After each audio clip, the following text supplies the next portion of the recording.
Hello and welcome to my YouTube channel job junction by Ramil sir में आप सभी का स्वागत है। मैं रमील कुमार, मेरा यूट्यूब चैनल का नाम job junction by Ramil sir. आप यूट्यूब पर सर्च कीजिएगा तो यह चैनल आपको आ जाएगा। इस चैनल के माध्यम से आपका कंपटीशन की संपूर्ण तैयारी करवा दी जाएगी, चाहे वह जीके जीएस हो, मैथ हो या फिर रीजनिंग हो। तो फिलहाल हम लोग इस चैनल के माध्यम से जीके जीएस की शुरुआत की है और जीके जीएस में हम लोग इतिहास को पढ़ रहे थे।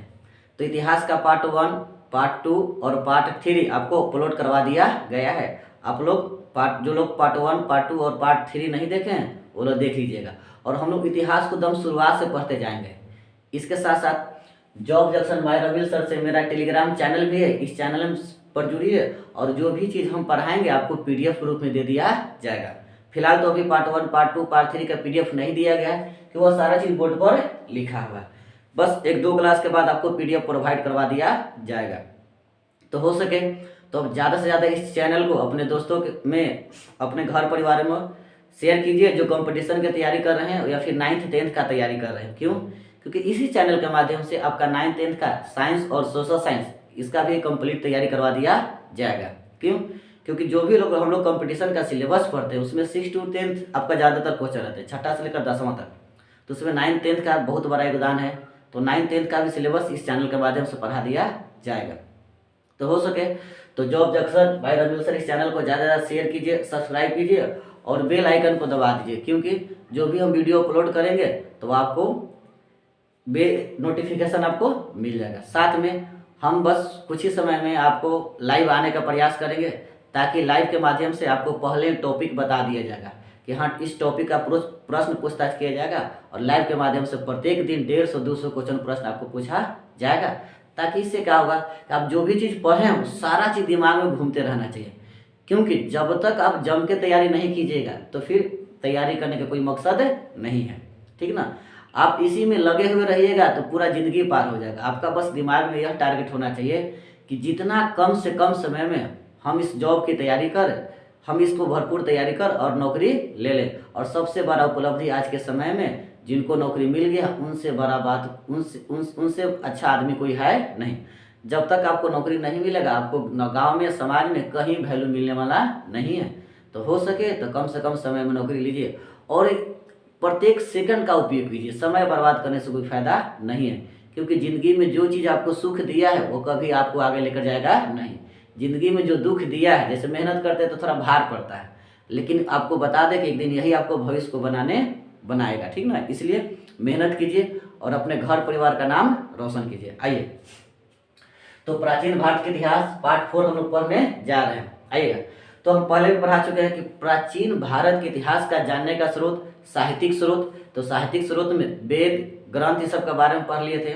उसके बाद विदेशी यात्रियों का यात्रा विवरण पढ़ लिए थे। फिर पढ़े थे पुरातात्विक स्रोत, जिसमें शिलालेख के बारे में पढ़ लिए थे। तो वही पुरातात्विक स्रोत में सिक्का को भी पढ़ा जाता है। क्यों? क्योंकि यही सिक्का के माध्यम से हमें वंश के बारे में, कौन सा राजा शासन किए हैं अपना भारत में, ठीक ना। सिक्का का अध्ययन क्या कहलाता है, सोना का सिक्का सबसे ज़्यादा कौन चलाया था, ठीक ना। यानी कहने के मतलब का कि सिक्का के माध्यम से भी भारतीय इतिहास को जाना गया है। तो आइए सिक्का को हम लोग अध्ययन करते जाएं। तो सबसे पहला प्रश्न पूछेगा कि सिक्का का अध्ययन क्या कहलाता है या फिर किसमें सिक्का का अध्ययन किया जाता है। तो न्यूमिस्मेटिक्स में सिक्का का अध्ययन किया जाता है। और यह भी प्रश्न पूछ चुका है, न्यूमिस्मेटिक्स में किसका अध्ययन होता है, सिक्का का अध्ययन किया जाता है। आइए तब प्रश्न आता है कि सबसे जो प्राचीन सिक्का है उसका नाम क्या है। तो भारत का सबसे जो प्राचीन सिक्का उसका नाम है आहत या पंचमार्ग, जो एक चांदी का सिक्का था।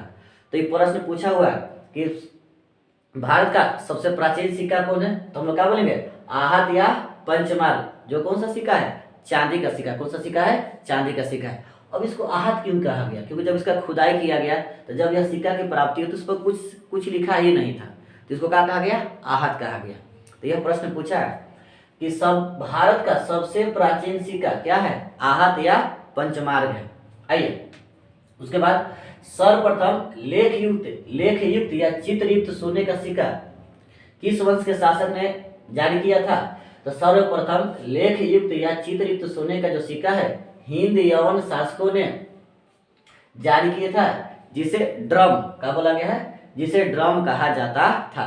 तो ये भी प्रश्न पूछा हुआ है और ये आपका बिहार दरोगा भी सब प्रश्न बहुत बार पूछ चुका है कि सर्वप्रथम लेख युक्त या चित्र युक्त सिक्का जो जारी किया गया है, कौन जारी किए हैं, तो हिंद यवन के शासकों ने जारी किया गया है। और यह लेख युक्त और चित्र युक्त सिक्का को क्या कहा गया, ड्रम का कहा जाता है, ड्रम कहा जाता है। आइए आगे बढ़ते हैं। सबसे ज्यादा सोने का सिक्का जारी करने वाला जो वंश है वह कौन वंश है, गुप्त वंश के शासकों ने जारी किया था। ये भी प्रश्न हजारों बार पूछ चुका है कि सबसे ज्यादा सोने का सिक्का जारी करने वाला आपका कौन सा है, तो गुप्त वंश के शासकों ने। तो गुप्त वंश के शासकों ने सबसे ज्यादा सोने का सिक्का जारी किया था। इसमें भी क्या पूछेगा कि सबसे ज्यादा शुद्धतम सोने का सिक्का कौन जारी किया था, सबसे ज्यादा शुद्धतम क्या बोलेगा, शुद्ध सोने का सिक्का। तो सबसे ज्यादा शुद्धतम सोने का जो सिक्का जारी करने वाला वंश है वो हम क्या बोलेंगे, कुषाण वंश के शासकों ने, कुषाण वंश के शासकों ने। तो यहाँ से दो चीज सीखने को मिला कि सबसे ज्यादा सोना का सिक्का जारी किया गुप्त वंश के शासकों ने, और यही सोना में शुद्धतम लगा देगा तो हम लोग क्या बोलेंगे, कुषाण वंश के शासकों ने। याद रखिएगा। आते हैं उसके बाद बस सिक्का में यही, हालांकि आपको सिक्का में और बहुत चीज मिलेगा। तो जैसे जैसे हम लोग इस यहाँ पर बहुत सारा वंश के राजा महाराजा को पढ़ते जाएंगे ना, तो वैसे वैसे बहुत सारा सिक्का, जैसे चमड़ा का सिक्का चला था, शीशा का सिक्का चला था, शीशा का सिक्का सातवाहन वंश में चलाया गया था। आपका जो चमड़ा का सिक्का है वह आपका मुगल काल में चलाया गया था, ठीक ना। तो ये सब आपको आगे मिलेगा, ठीक ना। तो अभी हम लोग फिलहाल क्या देख रहे हैं, आपको प्राचीन भारत के इतिहास का जो जानने का स्रोत है वो चीज को पढ़ने जा रहे हैं। अभी इसमें बहुत सारा चीजें आपको बाकी है जो आगे मिलेगा। आइएगा अब आते हैं कि भारत में मूर्ति और मंदिर के द्वारा भी प्राचीन भारत के इतिहास को जाना गया है, ठीक ना। जैसे हम लोग सुन रहे हैं कि जब यहाँ पर हिंदुओं का शासन था तो हिंदुओं ने बहुत सारा मूर्ति बनवाया था, बहुत सारा मंदिर बनवाया था। उसके बाद जब मुसलमानों के शासन हुई तो उन्होंने मूर्ति तुड़वा कर और बहुत सारा मस्जिद बनवाया। इसका प्रत्यक्ष प्रमाण आप देखिए अयोध्या में पहले मंदिर था, मंदिर के बाद मस्जिद बनाया गया और फिर मस्जिद को तोड़कर फिर क्या बनाया जा रहा है, आपका मंदिर बनाया जा रहा है। यानी कहने के मतलब का कि जिस तरह से जैसे शासक हुए हैं वैसे आपका मूर्ति, मंदिर और मस्जिद का विकास हुआ है। तो इससे यह सिद्ध हो रहा है कि मूर्ति और मस्जिद के माध्यम से भी हमें प्राचीन भारत के इतिहास जानने का स्रोत मिल रहा है। तो ये मूर्ति और मंदिर के बारे में जानते हैं। तो सबसे पहले कि मूर्ति निर्माण की कला का जन्म किस वंश में, किस काल में, तो कुषाण काल में हुआ था। मूर्ति निर्माण कला का जो जन्म हुआ था वह कुषाण काल में हुआ था, जबकि मंदिर निर्माण कला का जो जन्म हुआ था वह गुप्त काल में हुआ था। क्या बोलेंगे, गुप्त काल में। याद रखिएगा, मूर्ति निर्माण कला का जन्म कुषाण काल में, जबकि मंदिर निर्माण कला का जन्म जो हुआ आपका गुप्त काल में। कब हुआ था, गुप्त काल में। अब आते हैं गुप्त काल में महात्मा बुद्ध को ईश्वर की दर्जा प्राप्त किया गया था, ईश्वर की दर्जा प्राप्त हुआ था। यह प्रश्न पूछा हुआ है कि किस काल में महात्मा बुद्ध को ईश्वर का दर्जा दिया गया है, तो क्या बोलेंगे, गुप्त काल में। क्या बोलेंगे, गुप्त काल में। तो गुप्त काल में महात्मा बुद्ध को ईश्वर का दर्जा प्राप्त हुआ था और मानव रूप में पूजित प्रथम प्रतिमा महात्मा बुद्ध का था। मानव के रूप में, भगवान के रूप में, मानव के रूप में जो पूजने वाला जो प्रथम प्रतिमा था वो किनका था, महात्मा बुद्ध का था। किनका था, महात्मा बुद्ध का था।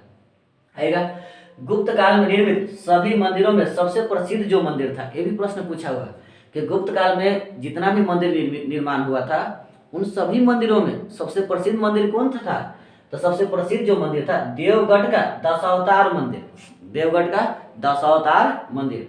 यह प्रश्न पूछा हुआ है कि गुप्त काल में निर्मित सभी मंदिरों में सबसे प्रसिद्ध जो मंदिर था वह कौन सा मंदिर था, तो क्या बोलेंगे, देवगढ़ का दशावतार मंदिर, देवगढ़ का दशावतार मंदिर। और इसमें भगवान विष्णु के शेषनाग, भगवान विष्णु जो शेषनाग पर लेटे हुए थे उस मंदिर का प्रतिमा है, ठीक ना। तो इसमें भगवान विष्णु के शेषनाग पर जो लेटे हुए थे उसका आपका प्रतिमा है। आइए अब इतिहास को जानने के लिए और भी बहुत सारा स्रोत है, तो फिर से एक बार स्टार्ट करते हैं। विभिन्न पुस्तक एवं उसके रचनाकार, इससे भी आपको बहुत सारे राजा महाराजा के काल का जानकारी आपको मिलेगा, ठीक ना। इतिहास के बारे में जानकारी मिलेगा। जो पहले भी दो चार को हम लोग पढ़ चुके थे, मेगास्थनीज के बारे में पढ़े थे, फाहियान के बारे में पढ़ते, ह्वेनसांग के बारे में पढ़ते। तो आइए कुछ और पढ़ते हैं कि कौन सा पुस्तक है, कौन सा रचनाकार है। आइए तो सबसे पहले यह भी प्रश्न पूछा हुआ कि कल्पसूत्र नामक पुस्तक के रचनाकार कौन है, भद्रबाहु। कल्पसूत्र पुस्तक रचनाकार कौन है, भद्रबाहु है। आइएगा अर्थशास्त्र पुस्तक रचनाकार कौन है? कौटिल्य। यह प्रश्न मान के चलिए कि लाखों बार पूछा हुआ कि अर्थशास्त्र नामक पुस्तक रचनाकार कौन है? कौटिल्य। इनका दो और नाम है, चाणक्य, कौटिल्य और विष्णुगुप्त। चाणक्य, कौटिल्य और विष्णुगुप्त। तो याद रखेंगे कि अर्थशास्त्र नामक पुस्तक रचनाकार कौन है? चाणक्य, कौटिल्य और विष्णुगुप्त। ठीक है ना। अभी यहाँ फिलहाल आपका एक ही नाम लिखा हुआ है, कौटिल्य। आप लोग दिमाग में चाणक्य, विष्णुगुप्त याद रखिएगा। आते कथा सरित सागर। कथा सरित सागर पुस्तक रचनाकार कौन है? सोमदेव। कथा सरित सागर पुस्तक रचनाकार कौन है? सोमदेव है। फिर उसके बाद बृहद कथा मंजरी। बृहद कथा मंजरी पुस्तक रचनाकार कौन है? क्षेमेंद्र। छ है, क्षेमेंद्र। तो बृहद कथा मंजरी पुस्तक रचनाकार कौन है? क्षेमेंद्र।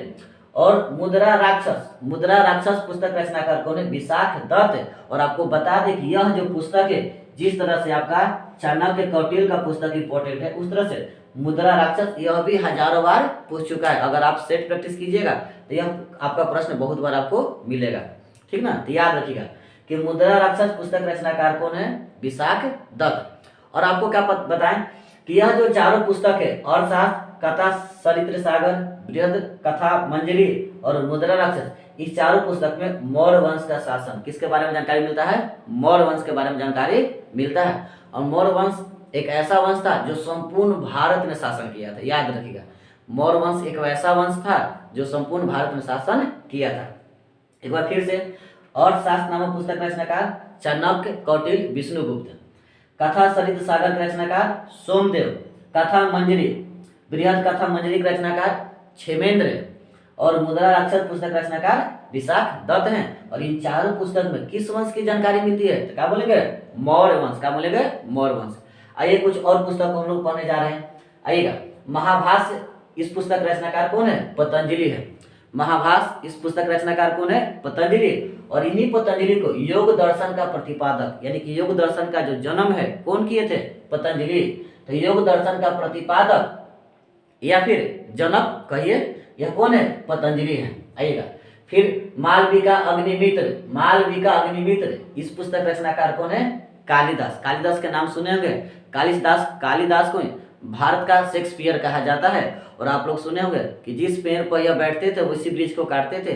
और कालिदास को इतना संस्कृत का ज्ञान हुआ कि इनको भारत का शेक्सपियर कहा गया है। और आप लोग ये भी सुने होंगे कि कालिदास की पत्नी उनको क्या किए थे? घर से भगा दिए थे। चाहिए तो महाभाष्य के रचनाकार कौन है? पतंजलि हैं। और पतंजलि को योग दर्शन का प्रतिपादक कहा जाता है। मालविका अग्निमित्र यह कालिदास की रचना है। उसके बाद आते और कालिदास देखते हैं तो रघुवंशम, मेघदूतम, ऋतु संहारम, अभिज्ञान शकुंतलम, विक्रमोर्वशीय और यह सब जो पुस्तक है यह सब किसका रचित है? कालिदास का ही रचनाकार है। ठीक ना। आइएगा, तो देखिए महाभाष्य के रचनाकार पतंजलि और मालविका अग्निमित्र के रचनाकार कालिदास। इन दोनों पुस्तक से शुंग वंश किसके बारे में जानकारी मिलता है? शुंग वंश के बारे में जानकारी मिलता है। उसके बाद रघुवंशम, मेघदूतम, ऋतु संहारम, अभिज्ञान शकुंतलम और विक्रमोर्वशीयम इस पुस्तक से आपको गुप्त वंश किसके बारे में जानकारी मिलता है? गुप्त वंश के बारे में जानकारी मिलता है। तो लिख लीजिएगा गुप्त वंश। ठीक ना। तो याद रखिएगा, रघुवंशम, मेघदूतम, ऋतु संहारम, अभिज्ञान शकुंतलम और विक्रमोर्वशीय इस पुस्तक के रचनाकार कौन है? कालिदास है। और इस पुस्तक से हमें गुप्त वंश की जानकारी मिलता है। और यह जितना भी पुस्तक लिखा हुआ है एक इम्पोर्टेंट पुस्तक है जो आपके दिमाग में रहना चाहिए। और कालिदास को भारत का शेक्सपियर कहा जाता है। चलिए, धन्यवाद। और इस चैनल को हो सके जितना से जितना हो सके आप क्या कीजिए? शेयर कीजिए, ताकि सभी लोग को आपका इतिहास की जानकारी, इतिहास के बारे में अच्छा से जान सके। धन्यवाद।